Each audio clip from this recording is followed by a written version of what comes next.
శ్రీ సాయినాథాయ నమః. శ్రీ సాయి సచ్చరిత్రము 15వ అధ్యాయం. నారదీయ కీర్తన పద్ధతి. చోల్కర్ చక్కెరలేని టీ 2 బల్లులు.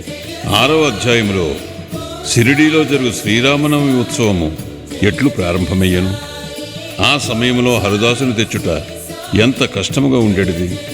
తుదకు ఆ పనిని దాసగను మహారాజు నిర్వహించినట్లు బాబా శాశ్వతముగా నియమించుట, దానిని ఇప్పటి వరకు దాసగను జయప్రదముగా నడుపుట అనున్నవి చదువులు జ్ఞాపకమందుంచుకునియే ఇందురు. ఈ అధ్యాయములో దాసగను హరికథలను ఎట్లు చెప్పువారో వర్ణింతును. నారదీయ కీర్తన పద్ధతి.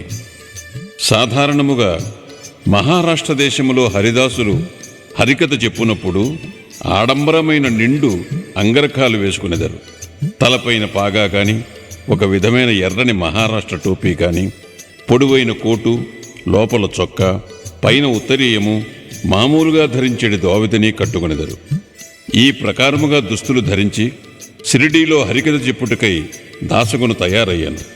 బాబా సెలవు పొందుటకై మసీదుకు పోయాను.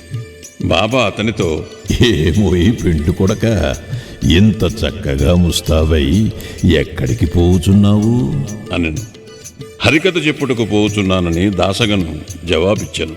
అప్పుడు బాబా ఇట్లా నేను, దానికి ఈ దుస్తులన్నీ ఎందుకు? కోటు, కండువా, టోపీ మొదలగునవి ముందర వెంటనే తీసి పారివేయుము. శరీరముపై ఈ అలంకారాలన్నీ ఎందుకు? వెంటనే దాసగను వాటినన్నిటినీ తీసి బాబా పాదముల వద్ద నుంచాను. అప్పటి నుండి హరికథ చెప్పునప్పుడు వానిని దాసగను ఎన్నడూ ధరించలేదు. నడుము మొదలు తల వరకు ఏమీ వేసుకునేవాడు కాదు. చేతిలో చిరుతలు, మెడలో పూలమాల మాత్రమే ధరించేవాడు. ఇది మహారాష్ట్ర దేశములో తక్కిన హరిదాసులు అవలంబించు పద్ధతికి వ్యతిరేకము. నారద మహర్షియే హరికథలు ప్రారంభించినవారు. వారు తలపైన, శరీరముపైన ఏమీ తొడిగేవారు కాదు. చేతి యందు వీణను ధరించి ఒక చోటు నుంచి ఇంకొక చోటికి హరినామ సంకీర్తన చేయుచూ పోవువారు. చోల్కర్ చక్కెరలేని తేనీరు. పూనా, అహ్మద్నగర్ జిల్లాలలో బాబాను గూర్చి అందరికీ తెలియను గాని నానాసాహెబ్ చాందోర్కర్ ఉపన్యాసముల వల్లను, దాసగును హరికథల వల్లను బాబా పేరు కొంకణ దేశమంతయూ ప్రాకెను. నిజముగా దాసగును తన చక్కని హరికథల వల్ల బాబాను అనేకులకు పరిచయమునర్చాను. హరికథలు వినుటకు వచ్చిన వారికి అనేక రుజులుండును. కొందరు హరిదాసు గారి పాండిత్యమునకు సంతసించెదరు, కొందరికి వారి నటన, కొందరికి వారి పాటలు, కొందరికి హాస్యము, చమత్కారము, సంతసము కలుగుచేయును. కథాపూర్వమున దాసుగారు సంభాషించు వేదాంత విషయములు వినుటకు కొందరు, అసలు కథను వినుటకు కొందరు వచ్చెదరు. వచ్చిన వారిలో చాలా కొద్ది మందికి మాత్రమే భగవంతుని యందు గాని, యోగుల యందు కాని ప్రేమ విశ్వాసములు కలుగును. కానీ దాసగని యొక్క హరికథలు వినవారల మనస్సులపై కలుగు ప్రభావము అతి సమ్మోహనకరముగా నుండెను. ఇచ్చట ఒక ఉదాహరణమునిచ్చెదను. ఠానాలో ఉన్న కౌపీనేశ్వరాలయములో ఒకనాడు దాసగన్ మహారాజు హరికథ చెప్పుచు సాయి మహిమను పాడుచుండెను. కథను వినుటకు వచ్చిన వారిలో చోల్కర్ ఎనున్నతడుండెను. అతడు పేదవాడు. ఠానా సివిల్ కోర్టులో గుమస్తాగా పనిచేయుచుండెను. అతడు దాసగను కీర్తన అతి శ్రద్ధగా వినెను. వాని మనస్సు కరిగెను. వెంటనే అక్కడికక్కడే మనస్సునందు బాబాను ధ్యానించి ఇట్లు బ్రొక్కుకొనెను. బాబా, నేను పేదవాడను. నా కుటుంబమునే నేను పోషించుకొనలేకున్నాను. మీ అనుగ్రహము చేత సర్కారు వారి పరీక్షలో ఉత్తీర్ణుడనై స్థిరమైన ఉద్యోగము లభించినచో నేను షిరిడీకి వచ్చేదను. నీ పాదములకు సాష్టాంగ నమస్కారము చేసేదను. నీ పేరున కలకండ పంచిపెట్టెదను. బాబా కృపచే చోల్కర్ పరీక్షలో పాస్ అయ్యాను. స్థిరమైన ఉద్యోగము దొరికెను.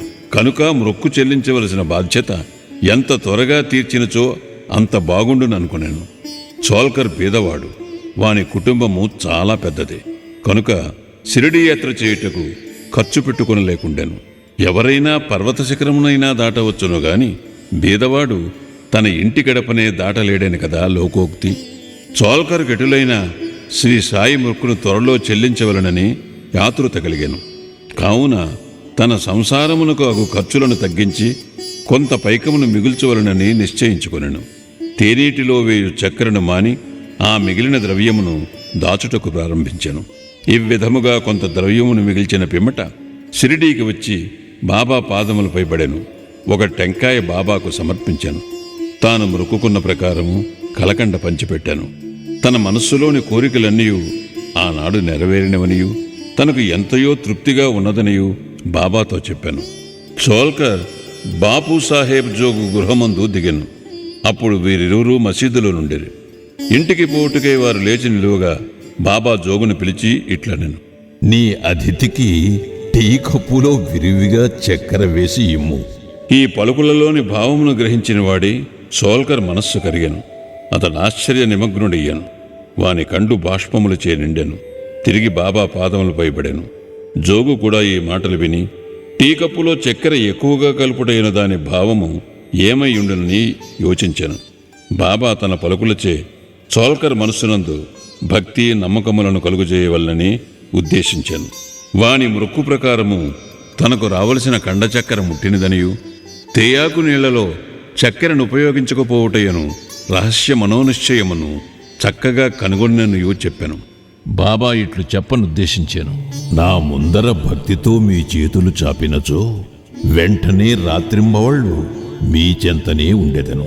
నా దేహము ఇచ్చట ఉన్నప్పటికీ సప్త సముద్రములకు అవ్వల మీరు చేయుచున్న పనులు నాకు తెలియను. ప్రపంచమున మీకిచ్చవచ్చిన చోటుకు పోవుడు నేను మీ చెంతనే ఉండెదను. నా నివాస స్థలము మీ హృదయమునందే గలదు. నేను మీ శరీరములోనే ఉన్నాను. ఎల్లప్పుడూ మీ హృదయములోనూ సర్వజన హృదయములందు గల నన్ను పూజింపుడు. ఎవరు నన్ను ఈ విధముగా గుర్తించెదరో వారు ధన్యులు, పావనులు, అదృష్టవంతులు. బాబా సోల్కర్కు ఎంత చక్కని ముఖ్యమైన నీతిని ఈ విధముగా బోధించినో కదా. 2 బల్లులు. ఈ అధ్యాయమును 2 చిన్న బల్లుల కథతో ముగించదము. ఒకనాడు బాబా మసీదులో కూర్చుని ఉండెను. ఒక భక్తుడు బాబా ముందర కూర్చుని ఉండెను. ఒక బల్లి టిక్కు టిక్కుమని పలికెను. కుతూహలమునకై ఆ భక్తుడు బల్లి పలికిన దానికి అర్థమేమని బాబాని అడిగాను. అది శుభశకునమా లేక అశుభమా అని ప్రశ్నించాను. తన చెల్లెలు ఔరంగాబాదు నుండి తనను చూచుటకు వచ్చునని ఆ బల్లి ఆనందించుచున్నదని బాబా పలికెను. అప్పుడు భక్తుడు నిర్ఘాంతపోయి కిమ్మనక కూర్చుండెను. బాబా పలికిన దానిని అతడు గ్రహించలేకుండెను. కొంత తడివైన పిమ్మట ఔరంగాబాదు నుండి ఎవరో గుర్రముపై బాబా దర్శనమునకై షిరిడీకి వచ్చిరి. అతడింకనూ కొంత దూరము పోవలసి ఉండెను. కానీ వాని గుర్రము ఆకలిచే ముందుకు పోలేకుండెను. గుర్రమునకు ఉలవలు కావలసి ఉండెను. తన భుజముపైనున్న సంచిని తీసి ఉలవలు తీసుకుని వచ్చుటకై పోవునప్పుడు దానిలోనున్న ధూళిని విదిలించాను. అందులో నుండి ఒక బల్లి క్రిందపడి అందరూ చూచుచుండగా గోడనెక్కాను. ప్రశ్నించిన భక్తునికదంతా గమనించమని బాబా చెప్పాను. వెంటనే ఆ బల్లి తన సోదరి వద్దకు సంతోషముతో పోయాను. చాలా కాలము పిమ్మట అక్కచెల్లెండ్రు కలుసుకునేది. ఒకరినొకరు కౌగిలించుకుని ముద్దిడుకునేది. గుండ్రముగా తిరుగుచూ అధిక ప్రేమతో ఆడిరి. షిరిడీ ఎక్కడ, ఔరంగాబాద్ ఎక్కడ? గుర్రపురవుతూ ఔరంగాబాదు నుంచి బల్లిని తీసుకుని షిరిడీకి ఎట్లు వచ్చాను. రాబోయే 2 అక్కచెల్లెండ్రు కలియుదురనియు బాబా ముందుగానే ఎట్లు చెప్పగలిగాను. ఇది ఎంతయు బహు చిత్రముగానున్నది. ఇది బాబా సర్వజ్ఞుడని నిరూపించుచున్నది. ఉత్తర లేఖనము. ఎవరైతే ఈ అధ్యాయమును భక్తి శ్రద్ధలతో నిత్యము పారాయణము చేసిదరో వారి కష్టములన్నయు శ్రీ సాయినాథుని కృపచే తొలగును. 15వ అధ్యాయము సంపూర్ణము. సద్గురు శ్రీ సాయినాథార్పణమస్తు. శుభం భవతు. 2వ రోజు పారాయణము సమాప్తం.